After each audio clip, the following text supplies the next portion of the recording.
తో సోషల్ మీడియాలో ట్రోల్ చేయడం అనేది, ట్వీట్ చేయడం అనేది నేను జీర్ణించుకోలేకపోతూ ఈరోజు ఈ వేదిక మీద నుంచి టీఆర్ఎస్ నాయకులను, కేటీఆర్ని, హరీష్ రావుని, కేసీఆర్ని అందరినీ ఒకటే ప్రశ్నిస్తూ ఉన్నాను.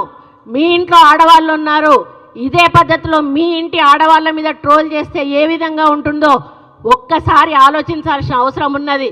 మీరు 10 సంవత్సరాలు మంత్రులుగా ఉన్నారు, అధికారంలో ఉన్నారు, మహిళలకు గౌరవం ఇవ్వాల్సిన అవసరం మీకున్నది.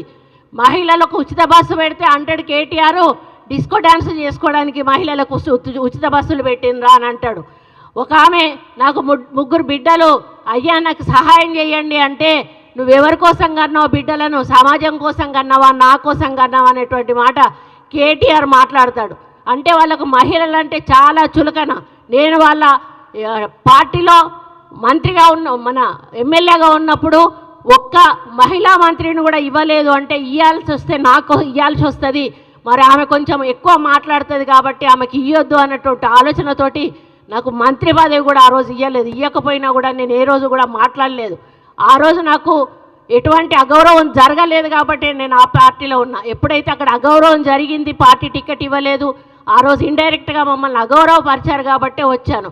కానీ రెండోసారి అధికారంలోకి వచ్చినాక టీఆర్ఎస్లో చాలా మార్పు వచ్చింది. ఆ మార్పుతోటి డబ్బులు కోట్ల రూపాయలు సంపాదించుకొని అహంకారము, బలుపు వచ్చి ఆ బలుపుతోటి ఏం చేస్తున్నారో కన్ను మిన్ను కానకుండా ప్రజల సొమ్మంతా కోట్ల రూపాయలు దండుకొని ఈరోజు ఒకటేసారి అధికారం పోగానే పిచ్చి పట్టి ఈరోజు బజార్లో మనుషుల కన్నా అధ్వానం, పశువుల కన్నా అధ్వానం.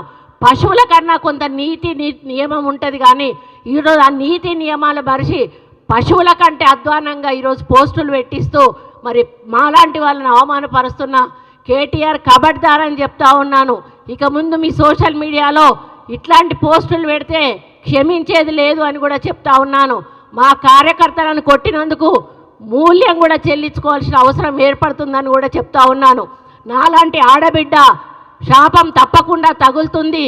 నా జీవితంలో ఈ రోజు వరకు నాకు ఒక చిన్న మచ్చ కూడా నా రాజకీయ జీవితంలో లేదు. నేనంటే ప్రతి పార్టీలోని నాయకులు కూడా నన్ను గౌరవిస్తారు.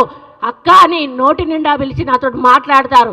ఈరోజు ఆంధ్ర రాష్ట్రానికి వెళ్తే నన్ను అందరూ అక్క అని పిలుస్తారు, నా భర్తను అందరూ కూడా బావ అని పిలుస్తారు. ఎవ్వరు కూడా నన్ను మేడం అని పిలిచినా కూడా నేను ఒప్పుకోను. నన్ను మేడం అని పిలవద్దు, అక్క అని పిలవండి అని నేను పిలిపించుకుంటాను. అటువంటి వ్యక్తిత్వం ఉన్న నన్ను ఈరోజు ఇంత అసభ్యమైన పోస్టింగ్ పెట్టి నన్ను ఇబ్బంది పెట్టేటువంటి పని చేసిన కేటీఆర్ను మరి నిజంగా హెచ్చరిస్తా ఉన్నా. నేను సోషల్ మీడియా బంద్ చేసుకో, లేకపోతే తెలంగాణ రాష్ట్ర మహిళలందరూ కూడా మరి ఇది గమనిస్తూ ఉన్నారు. తప్పకుండా ఏదో ఒక రోజు తిరగబడతారు. ఈరోజు చేనేత కార్మికుల ఓట్లతో నువ్వు సిరిసిల్ల నుంచి నీకు గెలిచినావు. హరీష్ రావు కూడా చేనేత కార్మికుల ఓట్లతోటి గెలిచినారు. మీరు చేనేత కార్మికులకు చేసింది ఏమీ లేదు, వాళ్ళకి అన్యాయం చేశారు తప్పిదే. కాబట్టి మీరు గుర్తుంచుకోండి, ఎవరైతే మహిళల మీద అసభ్య పోస్టులు పెడుతున్నారో వాళ్ళను రెచ్చగొట్టడం అనేది సరైన పద్ధతి కాదు. దీన్ని మీరు మానుకోవాల్సిన అవసరం ఉంది. మీరు ప్రభుత్వం ఏదైనా తప్పులు చేస్తే వాటి మీద మీరు మాట్లాడండి, మాకేం అభ్యంతరం లేదు. అవి తీసుకుంటాం, తప్పులుంటే సరిదిద్దుకుంటాం. మరి మీకు ఒప్పులు ఎట్లాగో మీరు చూపించారు, చేసే ఏమైనా మేము వల్ల తప్పులుంటే చూపించండి, మేము వాటిని సరిదిద్దుకునే ప్రయత్నం చేస్తాం. కానీ ఈ విధంగా మానసిక వేదన కలిగించేటువంటి, కుటుంబాల్లో ఇబ్బందులు కలిగించేటువంటి పోస్టులు పెట్టి మరి ఒక మంత్రి అని, మహిళ అనే గౌరవం లేకుండా ఈరోజు మీరు చేసినటువంటి కార్యక్రమం ఏదైతే ఉందో మొత్తం యావత్ ప్రపంచంలోని మహిళలందరూ కూడా దీన్ని గమనిస్తారు. తప్పకుండా అందరూ కూడా దీన్ని వ్యతిరేకిస్తారన్న విషయాన్ని గుర్తుపెట్టుకోండి.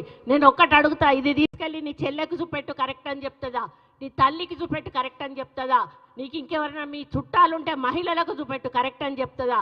ఇది ఇంత దారుణంగా ఇటువంటి పోస్టులు పెట్టి ఒక గిరిజన మహిళను, ఒక బీసీ మహిళ, నేను ఒక బీసీ మహిళ విజయలక్ష్మి గారిని ఈరోజు ఇంత అవమానంగా, ఇంత అసభ్యంగా మమ్మల్ని ప్రచారం చేయడం అనేది చాలా దారుణం.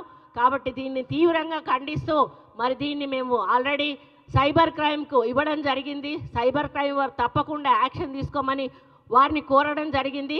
ఇక ముందు ఇట్లాంటి పోస్టులు పెడితే మాత్రం సహించేది